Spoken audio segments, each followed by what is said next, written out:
گل plaza میں آگ 11 minute میں پھیلی۔ تفتیشی ٹیم نے حادثے کی ٹائم لائن تیار کر لی۔ پچھلے حصے میں آگ رات 10:07 پر لگی اور 10:18 پر ایم اے جنرل روڈ کی طرف دکھائی دینے لگی۔ پلازا کے 16 دروازوں میں سے صرف 2 کھلے تھے۔ پھنسے افراد نے ایک دروازہ توڑنے کی کوشش بھی کی۔ سانحے کی مزید تحقیقات جاری۔ بم ڈسپوزل اسکواڈ نے مصنوعی پھولوں کی دکان اور دیگر مقامات سے بھی 3 نمونے حاصل کر لیے۔ لاشوں کے کیمیائی تجزیے کا بھی فیصلہ۔ حادثے میں جاں بحق افراد کی تعداد 55 سے تجاوز کر گئی، جبکہ لاپتہ افراد کی گنتی میں 88 ہو گئی۔ اور کراچی میں آج بادل برسنے کا امکان۔ محکمہ موسمیات کے شہر قائد میں بارش کی پیش گوئی۔ مغربی ہواؤں کے زیر اثر آج دن میں ہی بارش کا سلسلہ شروع ہونے کا امکان ہے۔ شہر میں معتدل سے ہلکی بارش متوقع ہے۔ محکمہ موسمیات کے مطابق جمعے سے سردی کی شدت میں نمایاں اضافہ ہوگا۔ لاہور میں شیرنی کا بچی پر حملے کے واقعے پر کارروائی۔ ایس پی اقبال ٹاؤن نے 11 غیر قانونی شیر برآمد کر لیے۔ 5 شیرنیاں، 3 شیر اور 3 شیر کے بچے شامل۔ ترجمان ڈی آئی جی آپریشنز کے مطابق شیروں کو نواکوٹ کے علاقے میں فیکٹری میں رکھا گیا تھا۔ ملزمان گرفتار، مقدمہ درج۔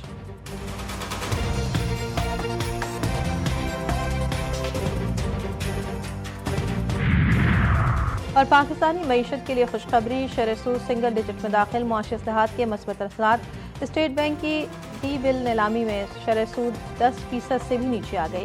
2 برس قبل 22% تک پالیسی ریٹ نمایاں کمی کے بعد سنگل ڈیجٹ میں آ گیا۔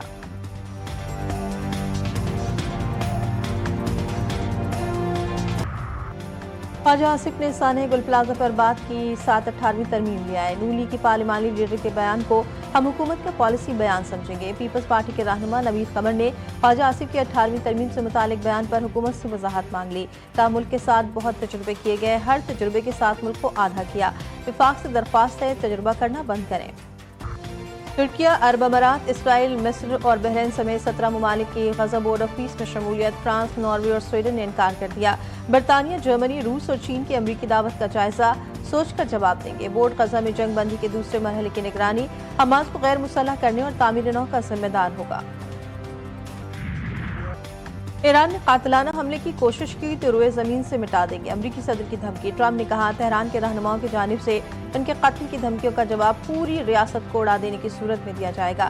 ایران نے خبردار کیا اگر دوبارہ حملہ ہوا تو تمام تر طاقت کے ساتھ جوابی کارروائی کریں گے، اپنی پوری قوت کے ساتھ جوابی وار کرنے میں کوئی ہچکچاہٹ نہیں ہوگی۔ ایرانی وزیر خارجہ عباس عراقچی نے کہا یہ دھمکی نہیں بلکہ ایک حقیقت ہے جسے واضح طور پر پہچانا ضروری سمجھتے ہیں۔ غزہ میں اسرائیلی فوج کی فائرنگ اور گولہ باری، 3 صحافیوں سمیت 11 فلسطینی شہید، کئی زخمی۔ صحافیوں کو میڈیا بین پر حملہ کر کے شہید کیا گیا۔ جنگ بندی معاہدے کے 100 دن مکمل۔ اسرائیل کی 1300 کے خلاف ورزیاں، 483 شہادتیں ریکارڈ کی گئی۔ خلاف ورزیوں کے نتیجے میں 483 فلسطینی شہید ہوئے۔ مغربی کنارے میں اسرائیلی فوج نے اقوام متحدہ کے ادارے انروا کے کمپاؤنڈ کو مسمار کر دیا۔ گرین لینڈ کی پوری ملکیت چاہتے ہیں۔ گرین لینڈ کے معاملے پر نیٹو کے پاس 2 آپشن ہیں، ہاں یا نہ۔ ہاں کریں گے تو خوشی ہوگی، نہ کریں گے تو یاد رہے گا۔ امریکی صدر ڈونلڈ ٹرمپ نے کہا گرین لینڈ پر قبضے کے لیے طاقت کا استعمال نہیں کرنا چاہتے۔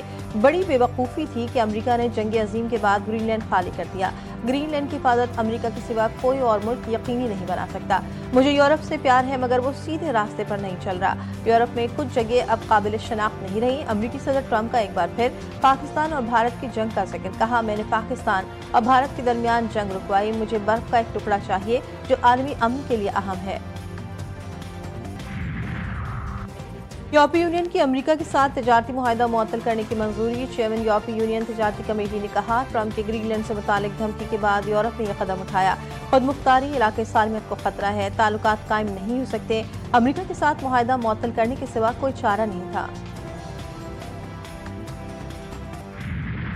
امریکی دعوت پر پاکستان کا غزہ بورڈ آف پیس میں شمولیت کا اعلان۔ ٹرمپ نے وزیر اعظم کو شمولیت کی دعوت دی تھی۔ پاکستان کا فلسطینی عوام کی مشکلات کے خاتمے کے لیے کوششیں جاری رکھنے کے عزم کا اعادہ۔ یہ فریم ورک فلسطینی عوام کے حق خود ارادیت کے عملی حصول کی راہ ہموار کرے گا۔ بورڈ آف پیس کا مقصد غزہ میں مستقل جنگ بندی کے لیے عملی اقدامات کرنا ہے۔ ترجمان دفتر خارجہ کے مطابق امید ہے بورڈ آف پیس سے غزہ میں مستقل جنگ بندی اور انسانی امداد میں اضافہ ہوگا۔ پاکستان غزہ کی تعمیر نو، فلسطینی عوام کی انسانی ضرورتیں پوری کرنے کی حمایت جاری رکھے گا۔